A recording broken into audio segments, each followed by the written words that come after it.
Aaron, moi on disait Aaron, il y avait deux ou trois petites choses, mais je ne connaissais pas exactement le corpus de l'œuvre de Straub. Or je crois qu'il y a beaucoup de gens qui sont dans mon cas, et que la compréhension, l'analyse, parce qu'il faut dire que ce qu'a écrit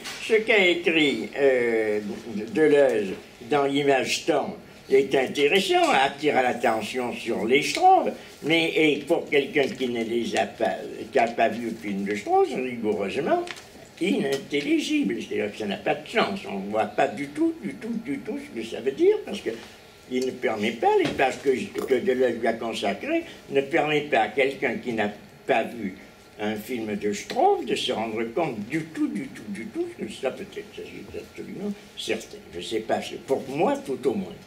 Je ne m'en suis rendu compte qu'en regardant les films. Donc d'où l'importance de la présentation d'Alexandre.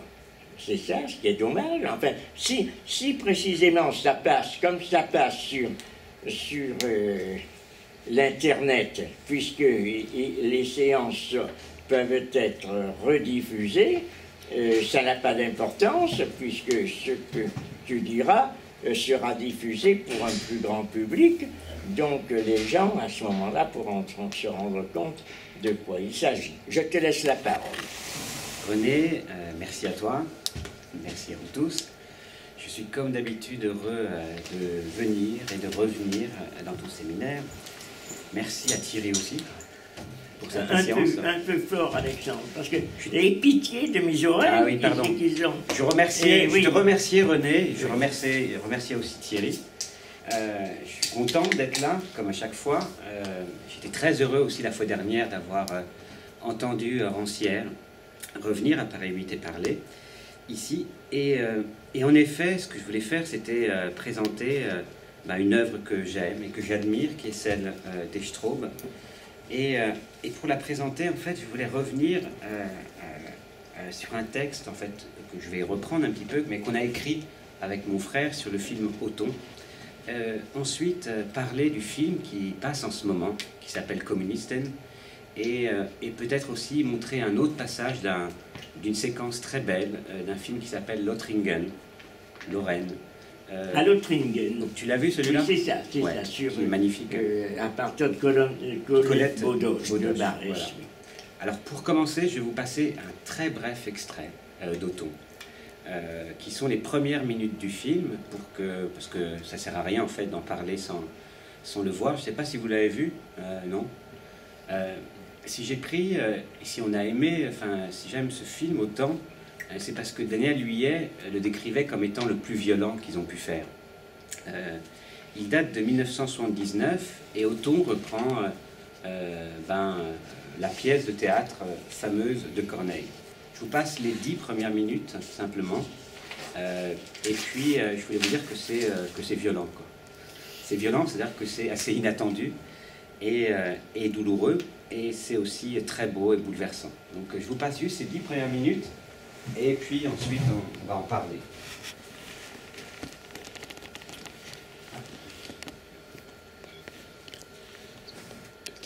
Je ne sais pas où on éteint.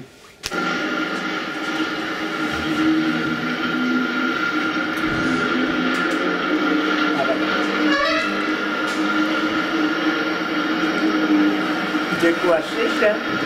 Othon. D'où c'est ça? À Rome.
amitié, Seigneur, me rendra téméraire. J'en abuse, je sais que je vais vous déplaire, que vous condamnerez ma curiosité, mais je croirais vous faire une infidélité si je vous cachais rien de ce que j'entends dire de votre amour nouveau sous ce nouvel empire.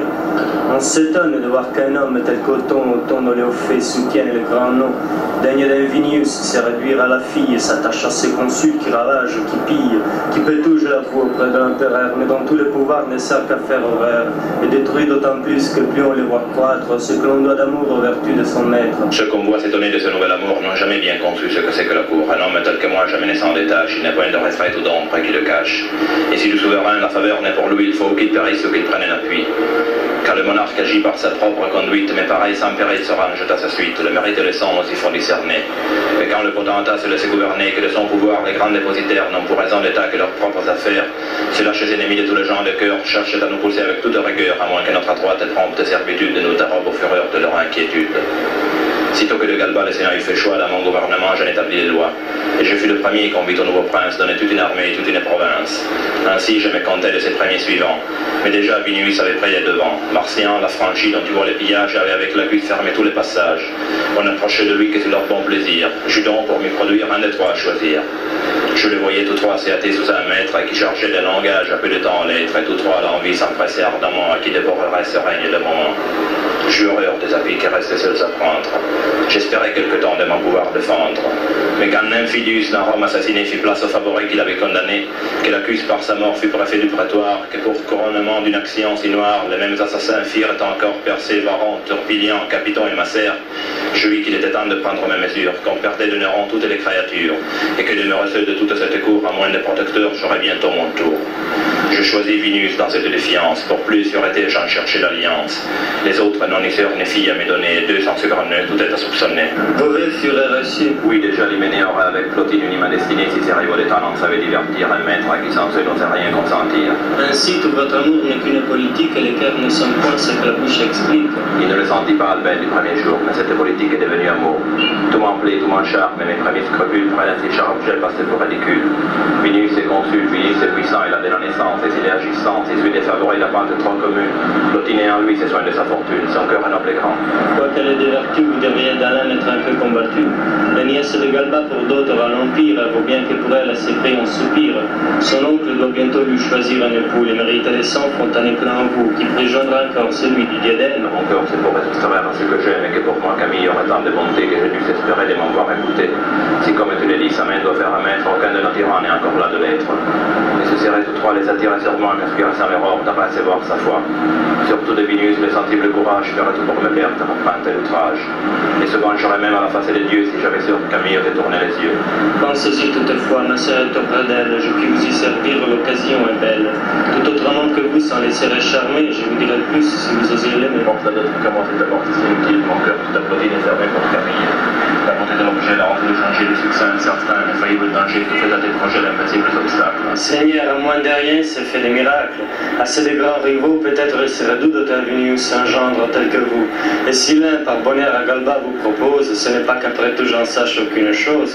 Je la suis trop suspect pour s'en ouvrir en moi. Mais si je vous peux dire enfin ce que j'en crois, je vous proposerai si j'étais en leur place.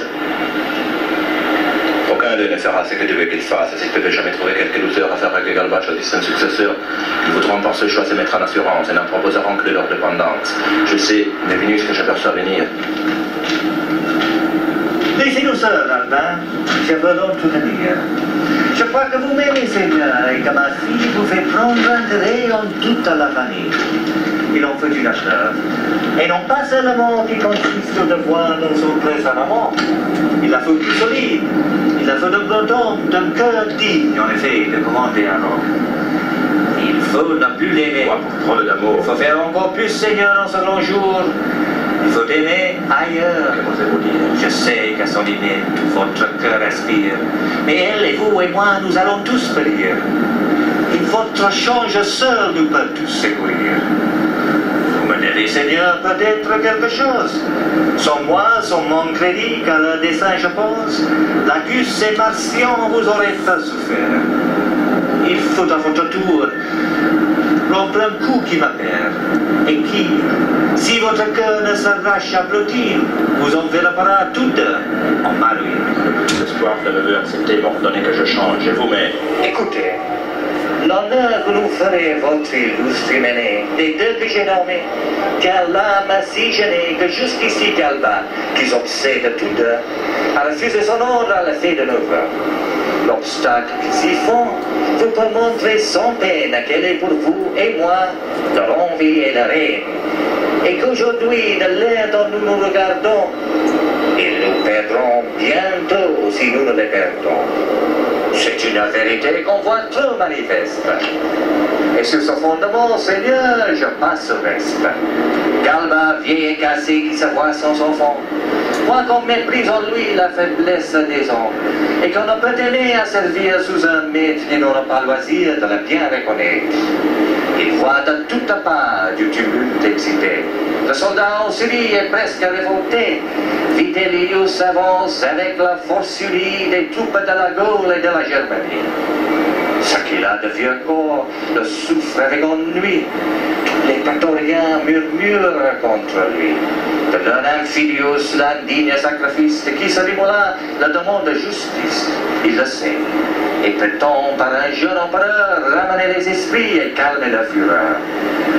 Il espère un pouvoir ferme, plein et tranquille, s'il nomme pour César un époux de Camille. Mais il m'annonce encore sur ce choix de l'époux. Et je ne puis, Seigneur, m'assurer que sur vous. J'ai donc ce grand choix, vantez votre courage. Et Lacus, à Pison, a donné son suffrage. Marcion a parlé qu'en termes ambigus, mais sans doute il ira du côté de Lacus. Et l'unique remède est de gagner Camille. Si sa voix est pour nous, la leur est inutile, nous serons par énormes. Et dans l'égalité, Galba pour cette nièce aura de la bonté. Il a mis exprès à tantôt d'en résoudre. De nos têtes assureurs détourner cette foudre. Je vous le dis encore, contre ces grands genoux, je ne me puis, Seigneur, assurer que sur vous. Votre premier choix, quoi que je dois attendre, je vous aime encore mieux pour maître que pour gendre. Et je ne vois pour nous qu'un naufrage certain, s'il nous faut recevoir un prince de leur main. Ah Seigneur, sur ce point, c'est trop de confiance et vous tenir trop sûr de mon obéissance. Je ne prends plus de loi que de ma passion, Plotine est l'objet seul de mon ambition. Et si votre amitié me veut détacher d'elle, la haine de Lacus me sera moins cruelle. Comme importe, après tout, c'est tel est mon malheur de mourir par son ordre ou mourir de douleur. Seigneur, un grand courage, à quelque point qu'il aime, c'est toujours au besoin se posséder soi-même. Mon père avait pour vous, du moins autant de part, et quand on vous le donne, vous n'en mourûtes pas. Non, Seigneur, ma poupée était une infidèle qui n'en voulait qu'au trône et qui m'aimait moins qu'elle. C'est peu que lui d'amour ne fit d'oublier d'autant qu'un degré pour remonter à celui de Néron. Elle ne m'épousa qu'afin de s'y produire, d'y ménager sa place au hasard de mes nuire. Aussi j'en fus banni sous un titre d'honneur et pour ne plus me voir, me fit gouverneur. J'adore Plotine, je règne en son âme. Nous ordonnez d'éteindre une si belle flamme, c'est, je ne l'ose dire. Il est d'autres Romains, Seigneur, qui sauront mieux appuyer vos desseins. Il en est dans le cœur pour Camille et Soupir et qui seront ravis de vous devoir l'Empire. Je veux que cet espoir à d'autres soit permis, mais êtes-vous fort sûr qu'ils soient de nos amis? Savez-vous mieux que moi s'ils plairont à Camille? Et croyez-vous pour moi qu'elle soit plus facile? Pour moi que d'autres deux? À ne vous rien céder. Sortant d'avec Galba, j'ai voulu lui parler. J'ai voulu sur ce point présenter sa pensée. J'en ai nommé plusieurs pour qui je l'ai pressé. Alanon, un grand froid, un front triste et bas, m'ont fait voir aussitôt qu'il ne lui plaisait pas. Votre est la rouge. Puis s'est mise à sourire et m'a soudain quitté sans me vouloir rien dire. C'est à vous qui savez ce que c'est que d'aimer, à juger de son cœur ce qu'on doit présumer. Je n'en veux rien juger, Seigneur, un sans Plotine d'amour m'est un poison, le bonheur m'assassine et toute la douceur du pouvoir souverain me semble affreux tourment s'il m'en coûte à sa main. De tant de fermeté, j'aurais l'âme ravie, si cet excès d'amour nous assurait la vie. Mais il nous faut le trône où renoncer au jour. Et quand nous périrons, que servira l'amour? À de belles frayeurs et noir soupçon vous livre, pisons les...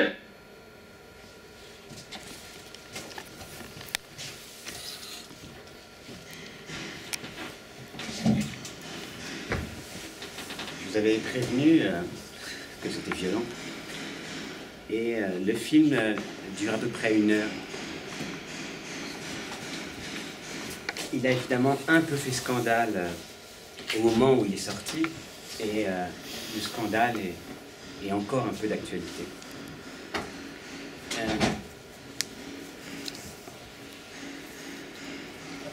Il s'agit donc des premières minutes, et comme on a pu le voir, ce film s'ouvre sur une vue de Rome. Et au tout début, la caméra va entamer, après quelques instants, un mouvement panoramique vers la gauche, en laissant apparaître des immeubles d'habitation qui feront bientôt place aux arbres et à des ruines. Ensuite, elle rencontre une verticale sous la forme d'un mur ébréché, impulsant un nouveau mouvement qui s'élève pour suivre le haut de cet obstacle. Et on aperçoit alors un arbre sur le haut d'une colline. Épousant d'abord les courbes de ce paysage, en poursuivant son ascension vers la cime de l'arbre, la caméra descend à sa gauche, où l'on découvre des roches et les ruines de la colline. Et puis elle enchaîne un zoom avant sur ces roches et s'achemine enfin vers une crevasse, un trou, pour se fondre dans l'obscurité. L'obscurité qui va devenir le carton paradoxal du titre du film. Les yeux ne veulent pas en tout temps se fermer. Ou peut-être qu'un jour Rome se permettra à son tour de choisir. Pardon, peut-être qu'un jour Rome se permettra de choisir à son tour. Et il faut dire aussi que cette crevasse est connue. Elle est connue parce qu'on raconte que durant la dernière guerre mondiale, eh bien, les résistants y cachaient des armes le jour. Ils y cachaient des armes le jour qu'ils allaient utiliser la nuit. Alors voilà comment commence ce film, par ce prélude à la fois très simple et où, en quelque sorte, nous rentrons, après ce carton paradoxal, dans cette situation. Je l'ai dit, le film rejoue la pièce, la tragédie de Corneille, Othon. Et elle la rejoue sur le mont Palatin, à Rome. Et un peu plus tard, dans le jardin de la fameuse villa Doria Pamphili, en exhibant, en pleine décadence de Rome, après la chute de Néron, ce qu'il y a au cœur de tout gouvernement. Entre le tourniquet des intérêts particuliers, qu'on commençait à entendre ici, et puis des passions intestines, on assiste en somme aux belles paroles des grands de ce monde qui se déchirent pour le pouvoir, loin du peuple, et aussi sur son dos.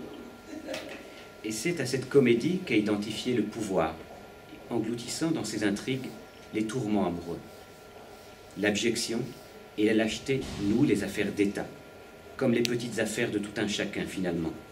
Et c'est cela qu'il faut balayer violemment. Donc tout ceci est en quelque sorte suspendu, comme un coup de dé mal arméen à un peut-être que va faire planer les Straub dans leur film. Et ce peut-être est celui de la Révolution. Peut-être qu'un jour Rome se permettra de choisir.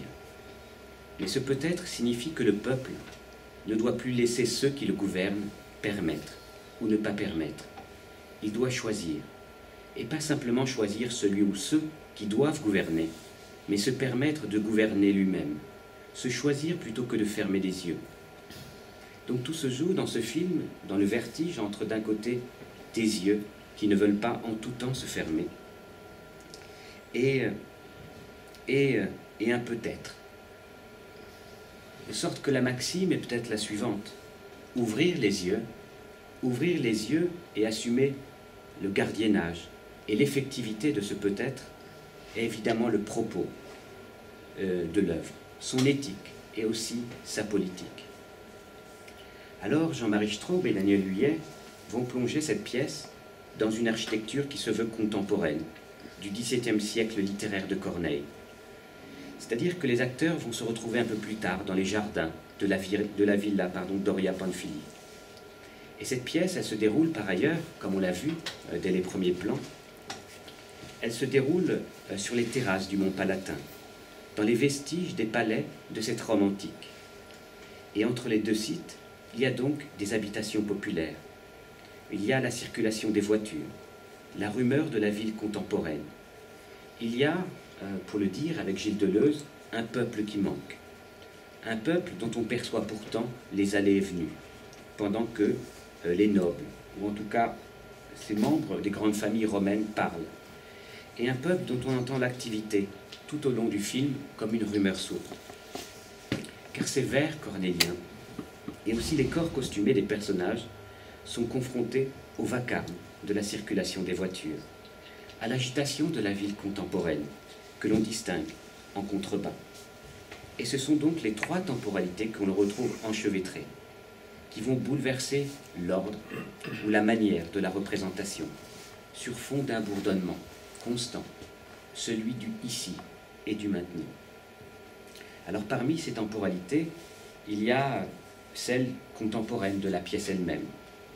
Il y a ensuite celle des ruines du palais, inscrivant historiquement des personnages qui y circulent et qui parlent, entre un trop de lumière et aussi un trop plein de son, entre le trafic des automobiles, le chant des cigales dans un d'autres passages, le clapotis de l'eau d'une fontaine, ou naturellement le soulèvement du vent. Rome, d'après la chute de Néron, le XVIIe siècle littéraire de Corneille et un aujourd'hui, ce qu'on constate, c'est que la scène filmée tient ensemble ces contradictions, et elle les tient comme une chose absolument naturelle, ce qui construit immédiatement en nous un affect, l'affect d'une étrangeté, que l'on peut saisir naturellement dans sa généalogie brechtienne. Les temps et les espaces cohabitent dans un malaise irrésolu. Et les vers comme les corps sont également confrontés à la matérialité, ou si on préfère, à la véracité, à l'insistance des choses. Les lieux, le vent, le soleil, les bruits, les klaxons, etc. Mais ce qui définit l'œuvre des Straub, c'est cette temporalité si singulière, calme, et qui emprunte d'une sorte de patience. Cette temporalité, c'est celle de la patience du plan. Autrement dit, ce que je retiens, c'est qu'il fallait donc un temps. Il fallait donc prendre du temps pour voir, pour entendre, et aussi pour ressentir les choses et le monde. Ce que l'on remarque par ailleurs, c'est que les Alexandrins de Corneille sont énoncés par des acteurs qui ont des accents divers.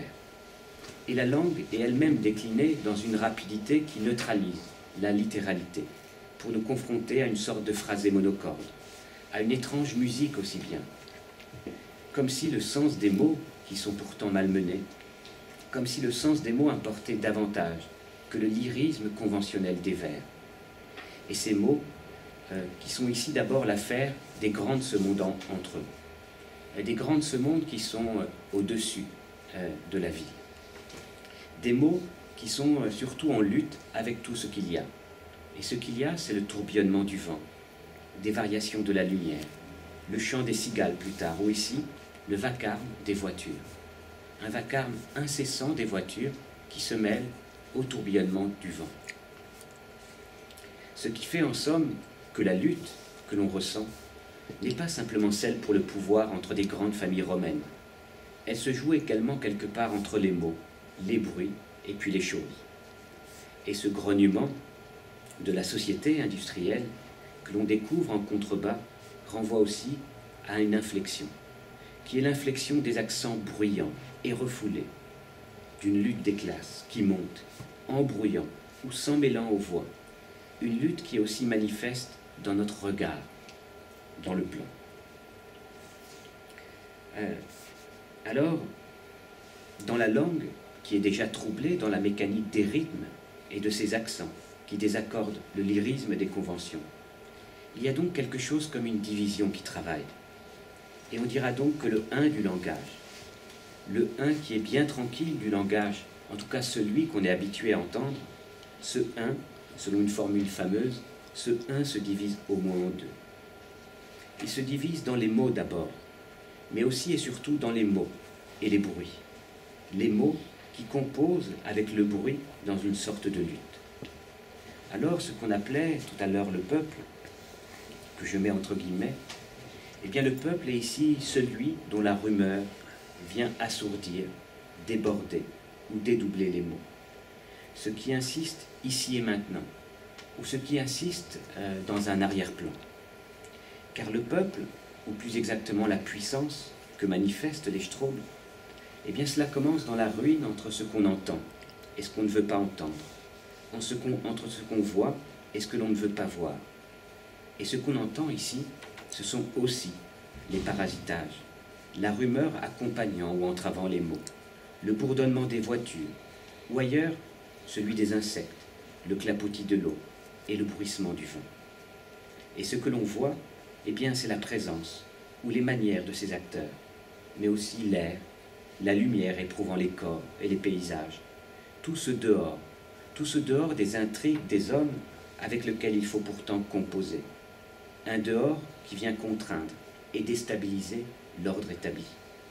Un dehors qui vient dérégler l'ordre établi d'un certain point de vue. Alors, en contrariant cet espace sensible, en dissociant, en séparant ou en altérant, il s'agit d'éveiller les sens et l'attention.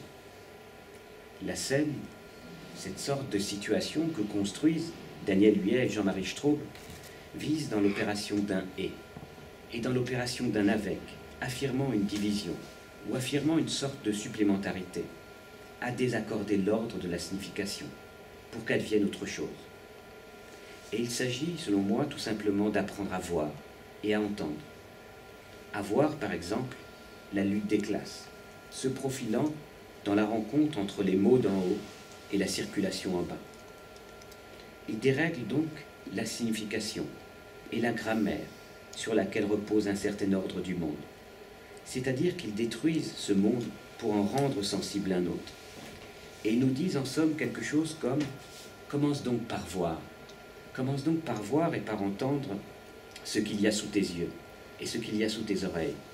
Car ce qu'il y a, ce sont tout simplement des mots et aussi des choses. Des mots et aussi des bruits. Des bruits qui ont autant d'importance que le sens ou la musique des mots. Et ces bruits suggèrent que la lutte des classes remonte comme elle peut, qu'elle tourbillonne suspendue à ce que j'appelais en commençant un peut-être. Et ces bruits nous disent surtout qu'il y a autre chose que les agitations et les passions intestines des grands, ou alors des moins grands de ce monde. Il y a la terre, il y a le vent, il y a des insectes et de la lumière. Il y a là tout ce qui est avec nous, auquel on ne prête pas suffisamment attention. Et ces bruits nous disent enfin que l'émancipation commence peut-être quelque part avec eux, c'est-à-dire dans cette capacité à voir et à entendre. Prêter attention à ce que l'on perçoit, et dès lors à ce que l'on dit, et à ce que l'on veut dire, à ce que l'on fait, et à ce que l'on veut faire. C'est en quelque sorte là où on peut commencer à définir une politique du cinéma des Straume.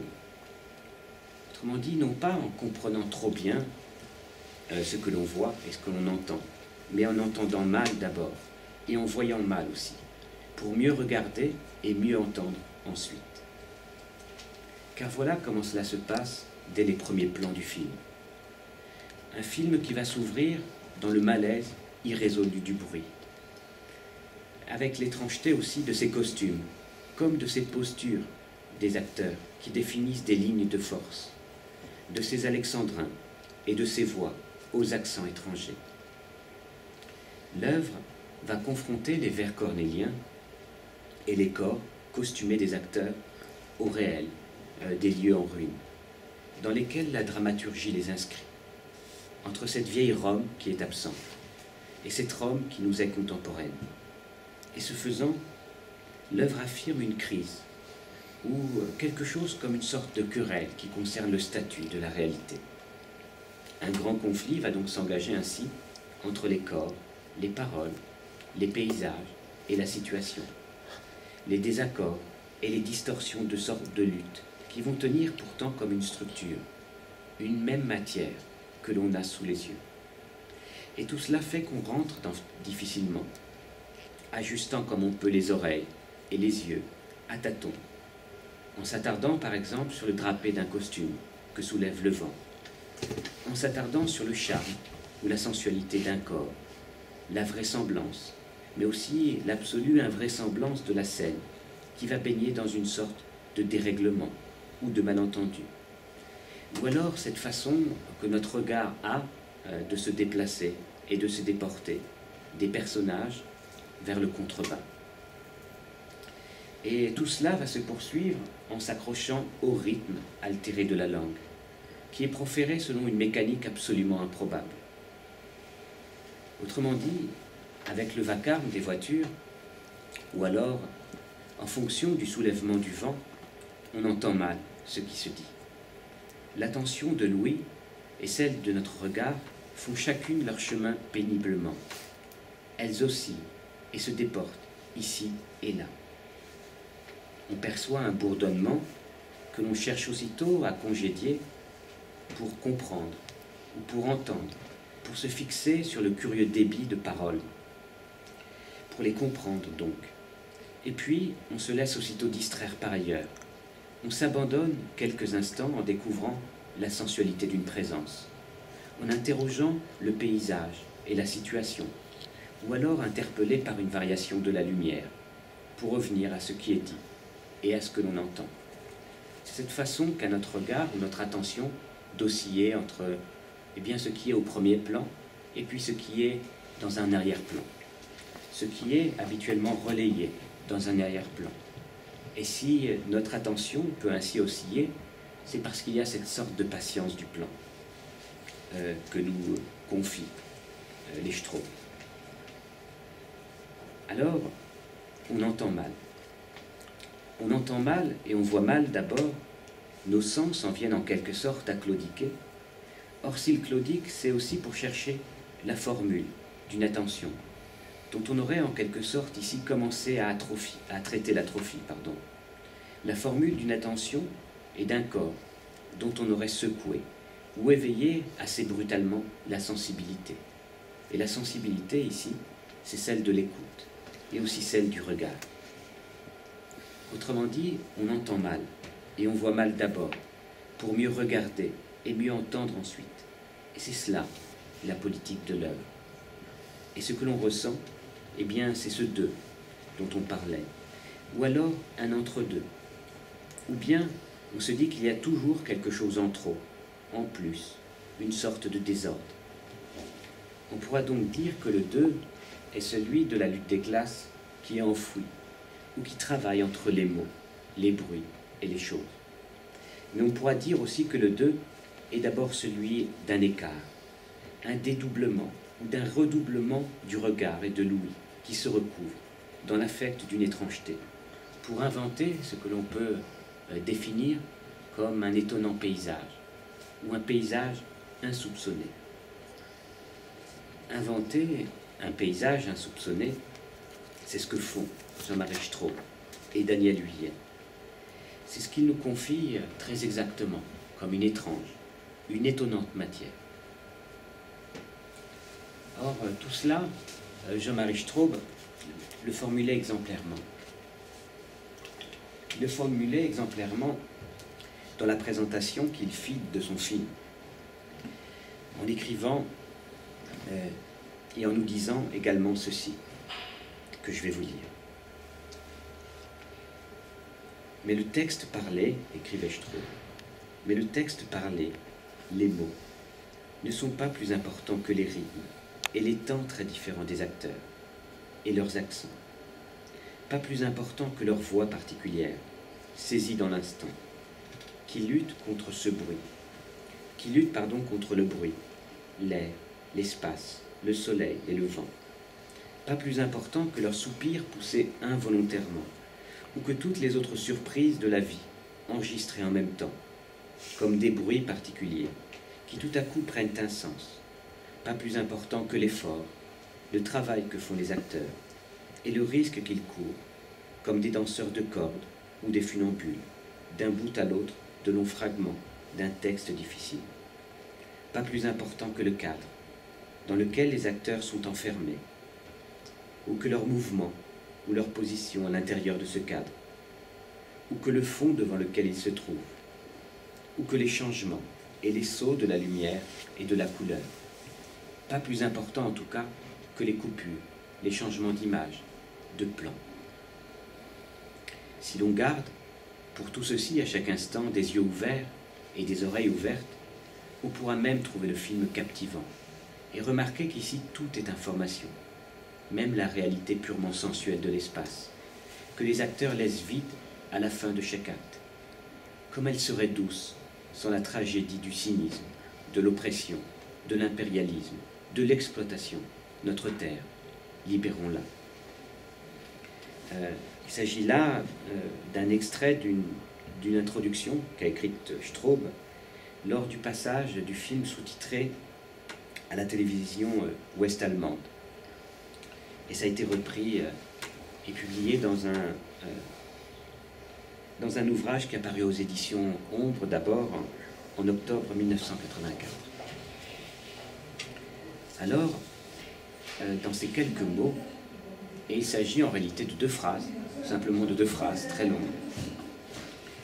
Dans ces quelques mots, Jean-Marie Straub va résumer les principes politiques, éthiques et esthétiques de l'œuvre. Or, comme vous l'avez entendu, cela procède de la litanie d'un « pas plus important ». Pas plus important, ce serait donc cela, sa formule. Pas plus d'importance entre les vers cornéliens, les corps, et aussi les voix des gens qui les disent, leurs soupirs et leurs accents, les gestes, ou encore la clôture des cadres, l'espace, les lieux, la lumière, l'air ou les insectes. Mais pas plus important, cela veut aussi dire que tout est important, tout ce qu'il y a de manière très concrète, matérielle, l'effort des acteurs que l'on perçoit, le découpage des plans, les sonorités et tous ces bruits. Autrement dit, il s'agit littéralement de prêter attention à tout. Et il n'y a pas d'autre puissance que celle-là. Or, c'est peut-être là où commence l'émancipation, c'est-à-dire dans cette sorte de déplacement, mais aussi dans l'affirmation d'une attention qui est portée aux choses et à la vie. Elle commence là et elle peut se poursuivre par la violence d'un soulèvement, dès lors qu'il s'agit de balayer, comme le dit Straub ici, dès lors qu'il s'agit de balayer des épouvantails, de libérer une terre du cynisme, de libérer une terre de l'oppression, une terre qui pourrait alors tenir ses promesses. Si les acteurs laissent vide à la fin de chaque acte l'espace, si les acteurs laissent l'espace vide à la fin de chaque acte, eh bien c'est peut-être qu'ils sont simplement de passage. Mais c'est surtout pour nous laisser du temps pour penser, et puis voir, entendre, pour habiter la situation. C'est en somme pour nous émerveiller, ou alors pour nous embarrasser, avec la réalité purement sensuelle de l'espace. Alors, quelle est exactement l'idée des Straub? Eh bien, leur idée est une idée assez simple, je crois. C'est que la Terre est habitable. C'est cela leur idée, le regard qu'ils portent sur les choses. Or, cette idée, elle se manifeste exemplairement dans l'intervalle d'un dédoublement de la perception, qui va se conjuguer à ce que j'appelais tout à l'heure un peut-être. Ou alors dans cet espace qui est laissé à la réflexion, et peut-être aussi à un bonheur simple, dans la patience du plan. Il y a donc dans ce film quelque chose comme une brèche entre les mots et les choses, où, on l'a dit, l'un se vérifie par le deux. Il y a donc un trou qui nous renvoie finalement à cette cavité sur laquelle s'ouvrait le film, au pied du mont Palatin, où durant la dernière guerre mondiale, je le disais, les résistants cachaient le jour des armes qu'ils allaient utiliser la nuit. Mais s'il y a ce désordre que suggère le parasitage des sens, s'il y a ce trou, cet entre-deux, c'est aussi nécessairement pour que quelque chose d'autre s'y engouffre. Et ce quelque chose est littéralement une possibilité. Alors, dans le flottement d'un intervalle, on pourra découvrir le deux de la lutte des classes aux confins des parasitages. On pourra construire l'espace d'une attention nouvelle, ou alors découvrir une équation sensible, l'équation sensible d'un corps qui éprouve le monde et qui éprouve les choses très exactement à hauteur d'homme ou à hauteur de femme. Sur ce point, il y a dans plusieurs films des Straub une scène ou des scènes qui sont relativement énigmatiques. Je pense à notamment un film qui s'appelle Antigone. Et ce qui est troublant, c'est que, eh bien, en fonction des propos que vont tenir les différents protagonistes, la caméra qui se tient exactement au même endroit, dans l'espace, eh bien, la caméra va coulisser de haut en bas. Et on se rend compte que lorsque les personnages auront des propos qui relèvent de la raison d'État, auront des propos qui seront à hauteur, comme c'est le cas ici dans ce film-là, à la hauteur où parlent ces personnages, d'en haut, sur le peuple, ou en tout cas sur son dos, eh bien la caméra va, de manière énigmatique, bien monter.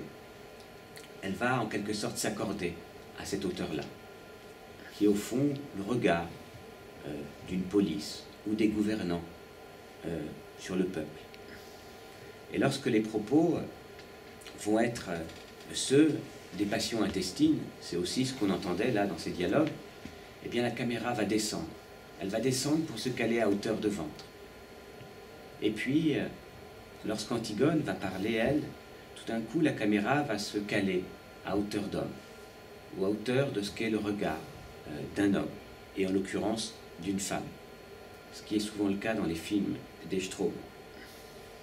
Alors, ce que je veux dire par là, c'est que on voit bien que dans cette situation, ils construisent une espèce d'objectivité de la caméra, qui va prendre un peu la mesure de ce que sont, de ce qu'est la pesanteur de ces paroles, en haut, très en haut, qui est un point de vue transcendant, qui répond ou correspond à une logique d'état, à hauteur de ventre, dès lors qu'il s'agit de passion intestine. Mais il y aura aussi un moment où la caméra va épouser le point de vue, ou la hauteur de ce qu'est regarder, ou parler du monde très exactement à hauteur d'homme. C'est là en quelque sorte qu'on a l'éthique ou la politique de ce cinéma. Mais ce quelque chose dont je parlais est aussi, ou est d'abord, une sorte d'inscription immanente. L'inscription immanente d'une possibilité que porte la terre et les corps.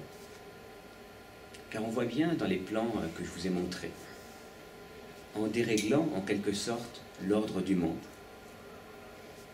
On s'aventure, ou bien alors on invente une sorte de territoire pour découvrir tout à coup, mais aussi vérifier qu'un impossible est possible et qu'il est là sous nos yeux, sous nos oreilles, dans nos mains. Et c'est cela qu'avec mon frère on a essayé de caractériser et d'appeler la possibilité d'un monde.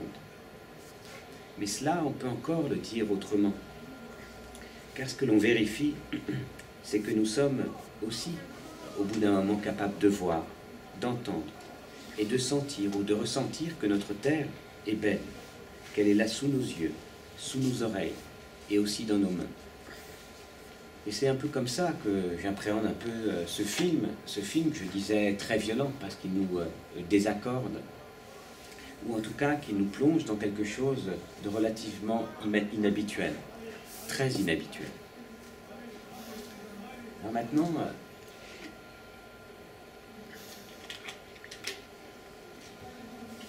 si vous êtes d'accord, en guise de conclusion, je voulais un peu parler du dernier film donc d'Echtro, qui est sorti ce printemps et qui s'appelle Kommunisten.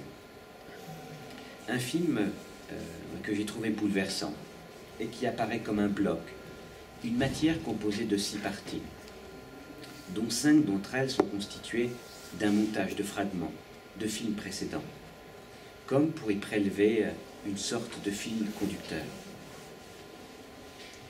Kommunisten va se découper ainsi en réalité en plusieurs chapitres. Il y aura d'abord le temps du mépris. Il y aura ensuite le temps de l'espoir. Un autre chapitre va être consacré au peuple. Le suivant va nous plonger dans un paysage, les Apuanes. Et puis, les 2 derniers qui vont être rapportés à la mort d'Empédocle et au film qu'ont consacré les Straub à la mort d'Empédocle, d'Hölderlin, vont finalement évoquer l'utopie communiste et le nouveau monde. Le temps du mépris, celui de l'espoir, le peuple. Les Apoines, avec ses propos de Franco Fortini, qui est alors filmé, l'utopie communiste et finalement le nouveau monde. On a donc là en quelque sorte des chapitres, mais il faudrait en réalité parler de mouvement au sens propre et aussi musical du terme.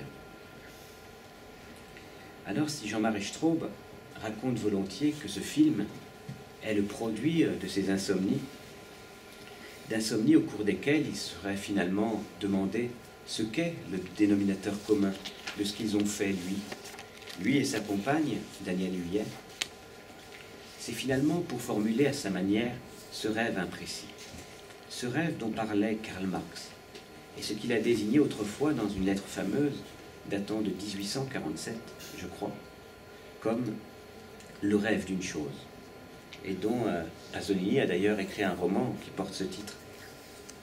Le rêve d'une chose, en nous disant, je cite Marx, « Depuis très longtemps,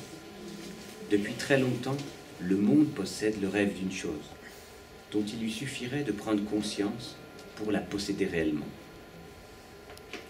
Alors, naturellement, on pourrait longuement disserter, mais aussi contester cette formulation. Je veux dire par là, envisager autrement cet objet que nous présente Karl Marx. Mais au fond, et quelle que soit la manière dont une pensée va poser ce problème, qui est le problème de l'émancipation, c'est bien de cette chose dont il est précisément question dans le film. Je parle de communiste, mais évidemment, vous avez ressenti que c'était exactement, et aussi la question, qui était celle de Othon. Donc, c'est bien ce problème qui est, ou en tout cas cette chose dont il est question dans un film. Dans un film où on entend, en l'occurrence, un homme qui est recueilli sur ce qu'il veut dire, comme confronté à une sorte de tribunal, debout en pleine nature, et qui nous parle simplement de la joie qu'il a éprouvée à propos d'une simple histoire de fromage, ou qui nous parle encore de la joie de l'herbe verte qu'il a vue pousser au sortir de l'hiver, une joie qu'il avait donc partagée avec ses compagnons. Il est aussi question d'un communistème d'ouvriers égyptiens que l'on voit simplement sortir de leur usine pendant 10 minutes à peu près, tous ensemble. Et ensuite, dans la séquence suivante, la caméra va balayer des paysages de montagne et de campagne en Italie, dans les Apoines, où des familles de résistants ont été massacrées durant la Seconde Guerre mondiale. Or, ce qui est bouleversant, c'est qu'on voit ces paysages comme ont pu le faire ceux qui nous ont précédés, ceux qui ont été massacrés, ou ceux qui s'y sont réfugiés pour pouvoir se battre. On les voit, nous qui sommes vivants, et on se dit alors, de manière assez simple et naïve, mais comme une évidence, on se dit aussi que le monde est beau, et qu'il ressemble beaucoup à celui qu'annonce Hölderlin dans La mort d'Empédocle, celui sur lequel va se refermer le film, le nouveau monde, en l'occurrence, le nouveau monde qui nous appartient d'inventer. Alors je ne vais pas, naturellement, un peu commenter, je ne vais pas commenter très longtemps ce film que je vous engage à voir et à revoir. Je voulais simplement dire qu'ici, eh bien, nous ne sommes plus exactement confrontés aux grands de ce monde, parlant entre eux, parlant au-dessus du peuple et sur son dos. On y voit la plupart du temps des gens simples, des paysages, des ouvriers, de petits paysans, un écrivain communiste. On entend aussi au loin, comme une rumeur heureuse, des cris et des rires d'enfants qui jouent et qui sont hors champ. René Scherrer, lors d'une projection publique il y a peu, disait précisément ceci. Ce sont là des gens simples, des ouvriers, de petits paysans, des gens du pays en somme. Mais en même temps, il est à chaque fois question de lutte, d'une sorte de combat, où l'enjeu est finalement de savoir ce que cela signifie que de vivre et de voir exactement le monde à hauteur d'homme, à hauteur de femme ou d'enfant, de percevoir autrement dit que la terre est habitable. Pour le dire autrement, en prenant du temps pour regarder ces ouvriers égyptiens qui sortent de leur usine, eh bien on remarque que tout est information. Et on constate peut-être pour la première fois, comme une telle évidence en tout cas, qu'il n'y a là simplement ou rien d'autre qu'une grande richesse humaine. Une richesse qui est une richesse littéralement simple. Et cet homme que j'évoquais, qui s'appelle Ventura, raconte simplement qu'il a changé, qu'il a découvert en lui et surtout partagé avec d'autres une sorte de joie inconnue, lorsqu'il a vu que l'herbe poussait à nouveau. Cette joie est en réalité une joie simple, mais ce que je veux dire, c'est que c'est aussi une joie inconnue. Elle signale qu'il a changé, elle signale qu'il s'est déplacé, et que le regard qu'il porte sur le monde est maintenant, et peut-être même à jamais, différent.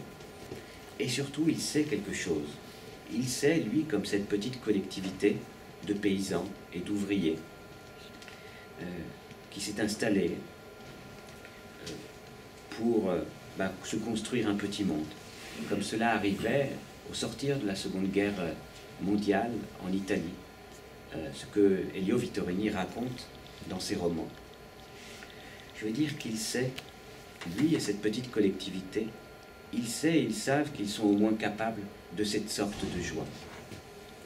Alors c'est ça très exactement ce dont je voulais vous parler, et en lien avec le séminaire où il est question d'une promesse de bonheur. Ce dont je voulais vous parler, c'était pour conclure donc cette joie. Car moi je commence à comprendre que si j'aime autant cette œuvre des Straub, c'est que lorsqu'on a un peu confiance, c'est-à-dire lorsqu'on fait preuve de suffisamment de patience, on découvre dans des paysages, mais aussi dans des visages absolument triviaux, dans des postures, on découvre dans le plan, mais aussi on éprouve quelque chose comme une émotion inconnue, une joie nouvelle. Et cette émotion, elle surgit dans une sorte de tension, entre immobilité et mouvement, une tension que vous avez pu ressentir dans l'extrait que je vous ai passé, dans ce temps calme qu'ils inventent. Il y a donc un homme qui parle, un homme qui est plutôt immobile. Et derrière lui, tout à coup, le vent va faire frissonner des feuillages, des insectes vont passer, ou la lumière va tomber. Alors, on construit, nous qui regardons et qui écoutons, on construit un rapport entre le paysage de ces mots, leur sonorité aussi, le paysage de ces mots et celui des petits bruits, celui aussi que l'on voit, le bouger de l'herbe, ou celle des feuillages. Autrement dit, là encore, il y a ce que j'appelais un « et ». Il y a un « et », c'est-à-dire aussi qu'il y a un « avec », qui va déplacer notre perception et éveiller surtout un autre monde d'attention. Il y aura ensuite un autre mouvement, celui des gens dont on parlait, qui sortent à leur rythme de leur usine, tous ensemble.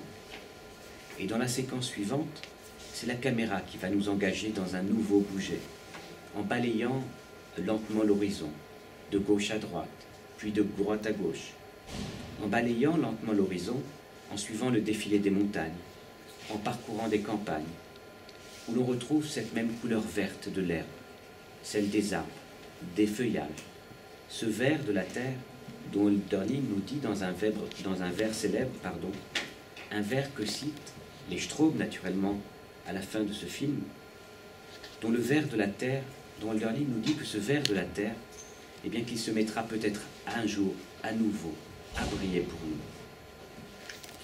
Alors ce que je voulais dire, c'est que tout cela construit une sorte de musique qui est faite de mouvements selon des rythmes et des battements différents, et des langues étrangères aussi. Il y a le français de Malraux, l'italien de Vittorini, l'allemand de Hölderlin entre autres. mais aussi des battements entre des langues étrangères, mais aussi parmi ces langues étrangères, il y a le tourbillonnement du vent, le chant de quelques oiseaux, une rumeur lointaine. Et cette musique est aussi faite de ce vers. Entre cette herbe verte dont nous parlait Ventura et ce vers d'un nouveau monde, un monde sur lequel Daniel Huyet va poser sa main, à terre, à la fin du film. Alors, si vous voulez, je vais vous passer un très bref extrait de 5 minutes à peine de Lothringen, conclure, et puis on pourra parler pour que vous puissiez peut-être revoir tout ça. Il faut que je retrouve le passage dans le